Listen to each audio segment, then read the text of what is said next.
সুপ্রিয় চাকরি প্রার্থী ভাই ও বোনেরা,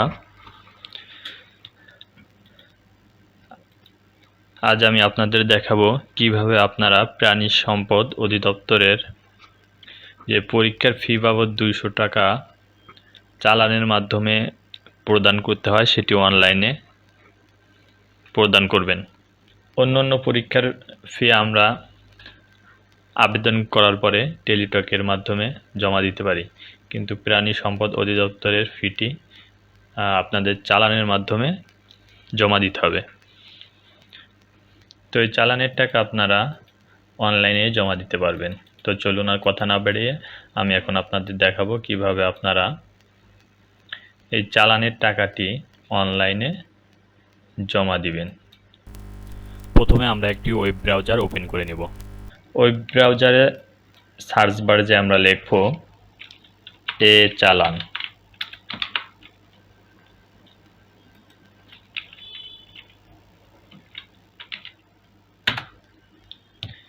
চালান লেখার পর আমাদের সামনে এরকম একটি ওয়েবসাইট আসবে, অটোমেটেড চালান সিস্টেম। এখানে আমরা ক্লিক করব।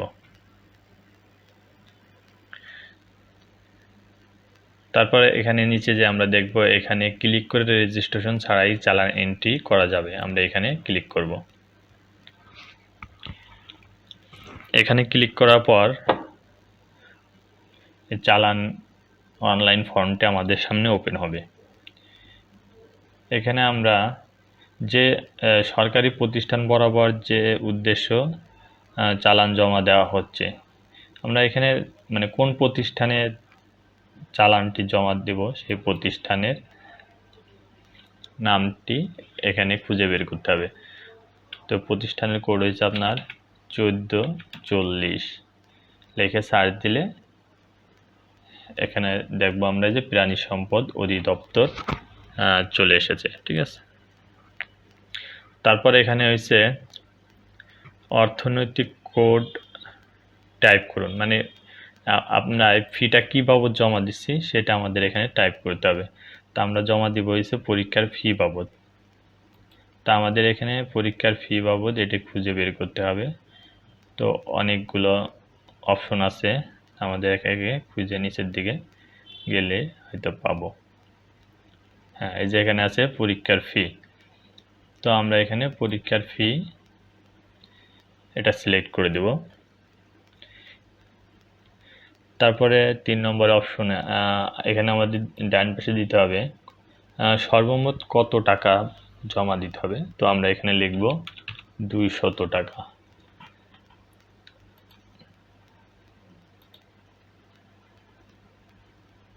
একটু দেখে আসি বিজ্ঞপ্তিতে কত টাকা জমা দিতে বলেছে আমাদের এখানে।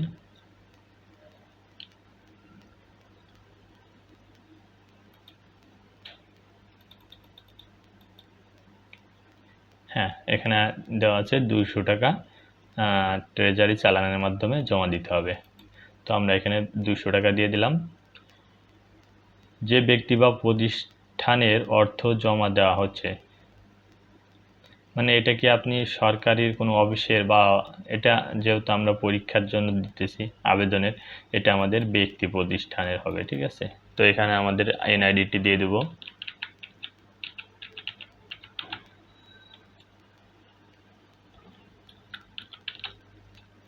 তারপরে এখানে আমরা জন্ম তারিখটি দিয়ে দেব।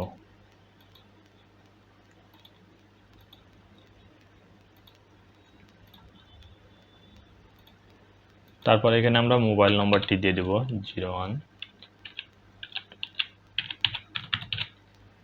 তারপর আমরা এখানে আমাদের ইমেইলটি টাইপ করে দেব।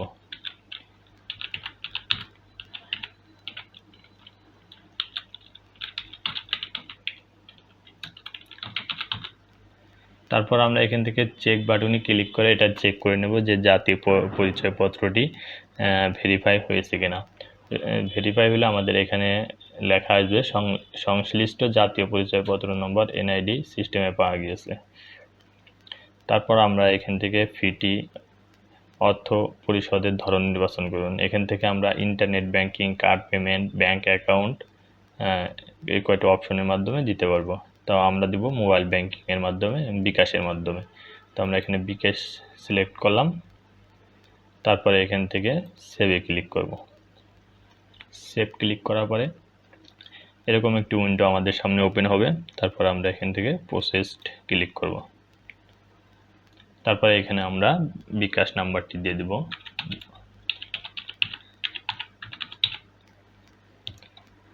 তারপর আমরা এখান থেকে কনফার্ম বাটনে ক্লিক করব। তারপর আপনাদের মোবাইলে একটি ভেরিফিকেশন কোড যাবে বিকাশ নাম্বারে, সেই নাম্বারটি আমরা এখানে টাইপ করে দেব।